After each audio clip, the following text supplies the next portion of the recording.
Telangana youth తరఫున Congress government waste. ఎందుకు? నిజంగానే దేనికి ఉపాధి లేదు, ఏది లేదు, న్యాయం లేదు, అన్యాయం మొత్తం జరుగుతుంది. ఆ మేడ కొండ సురేఖ మేడాన్ని ఎమ్మెల్యే అయితే ఇప్పుడు మంత్రి కూర్చున్నా అని ఏం చెప్తాను? మాకు ఉపాధి లేదు, మాకు తిన్నమాట తిండి లేదు, ఏది లేదు. ఎందుకు సార్ అది వేస్ట్గా గవర్నమెంట్?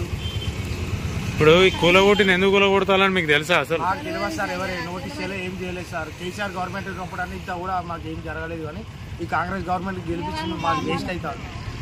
ప్రపంచ సుందరిమణులు ఇట్లకెళ్ళి పోతాలట, అందుకే మీ దేశత్తాలు ప్రపంచ సుందరమాలు పోతే వాళ్ళకి మాకేం సార్ సంబంధం? వాళ్ళు ఎక్కడి నుంచో అవుట్ ఆఫ్ కంట్రీ నుంచి వచ్చి ఇక్కడ ఉన్న వాళ్ళకి దిక్కులేదా సార్? ఇక్కడ గవర్నమెంట్ దానికి ప్రపంచ వాళ్ళకి మాకేం సార్ సంబంధం? We are educated sir, from they are coming from out of countries. అసలు దానికి మాకు సంబంధమే లేదు కదా సార్. అట్లా వాళ్ళు వచ్చినా మిమ్మల్ని తీసేస్తా అంటే మీకు ఎట్లున్నది? మరి వాళ్ళకి ఓటేసి గెలిపించుకోమని చెప్పారు సార్. మా జీవితము మా కొడుకు మా కొడుకు పింఛనత్తలేదు నాన్న.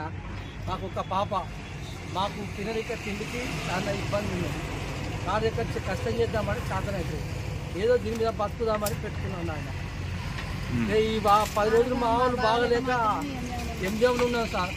ఎంజీఎంలు ఉంటే ఇక వచ్చడానికి గుడ్చంతా కూడా వీకిండు ఎత్తేసి ఆ గుడ్డ తీసి దీని మీద ఎత్తే మాకు ఇప్పుడు కష్టం అవుతుంది తీసుకొని.